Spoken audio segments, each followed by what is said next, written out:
My partner feels more like a dog and I feel more like a cat. Meow. Today, I'm gonna try drinking from a dog bowl for the first time. Hey, come get your water. You look so cute. I'll bark or sort of like growl or whimper. You know, people think we live a wild life, but it's just normal to me. I feel like we've really been judged throughout our relationship.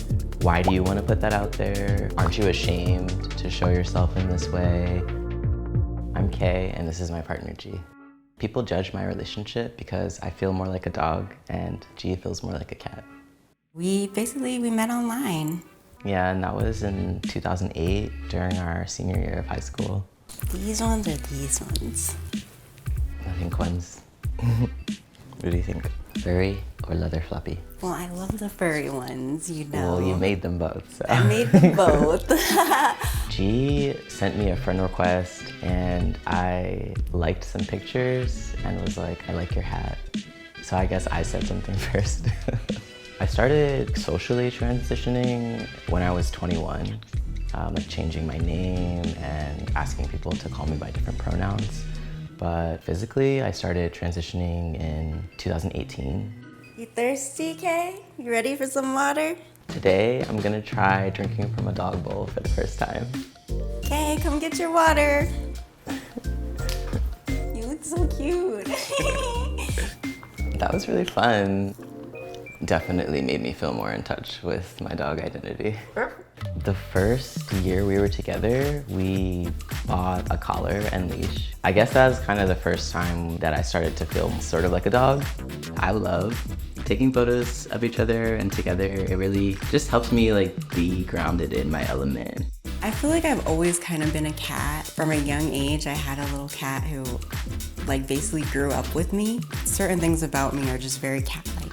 We had dogs growing up and also cats, and I definitely felt more of an affinity with the dogs. Once we got together, it came out of me more because certain qualities, like the way I feel devoted or like want to like be in service or like just want to be near each other in this sort of like companionship way. Specifically, I identify as a black cat because a black cat is like very misunderstood in society. I'll bark or sort of like growl or whimper, and G can sort of understand like what I'm meaning in those moments.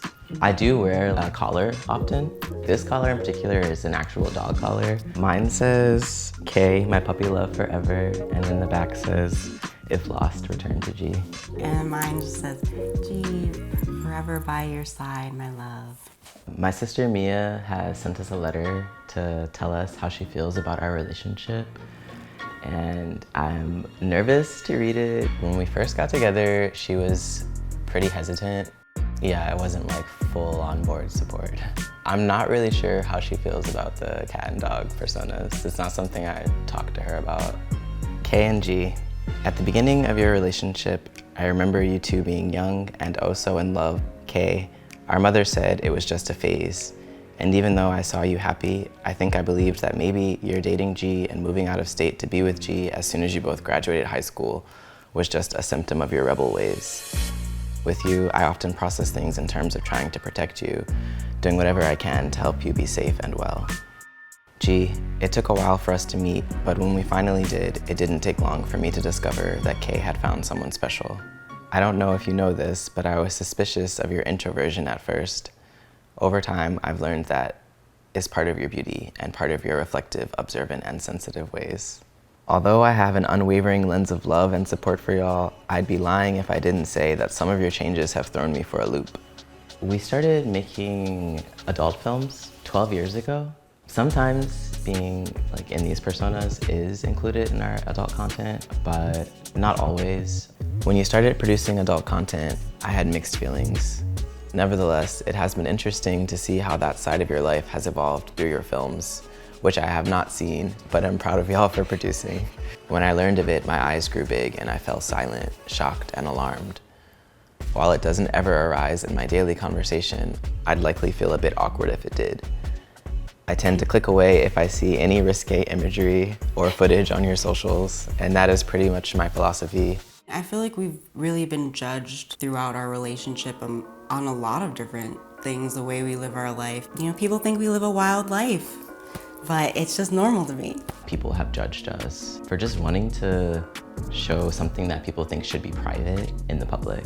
I feel like a lot of people have said things like, why do you want to put that out there? Aren't you ashamed to show yourself in this way? We do have like people who will report our posts and who will be like constantly like hating on us, but most of our network is like very supportive of us. Being judged by others has definitely motivated me to just be more of myself and put myself out there. And like for every hater, we have like more than one person showing us support. When people say hateful things about something they don't understand, it is an expression of their own ignorance and fear.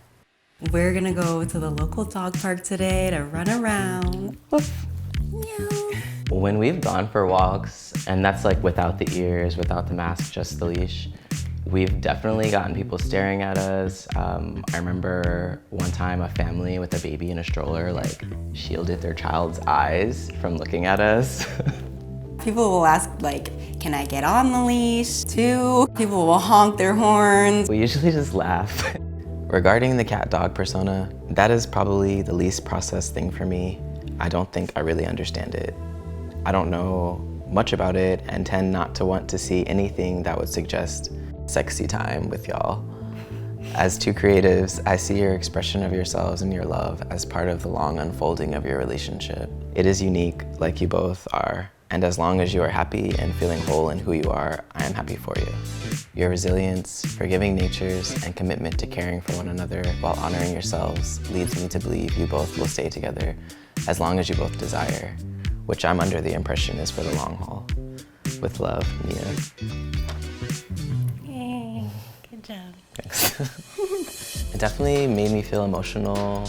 It's really touching to like receive these words. It's beautiful to reflect on like not just how like much we've grown, but like how much also she's grown.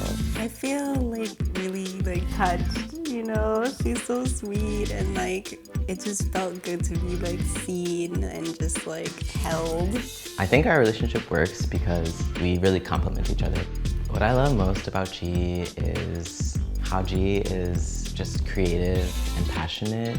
There's a certain level of like confidence and just like determination that I just really respect.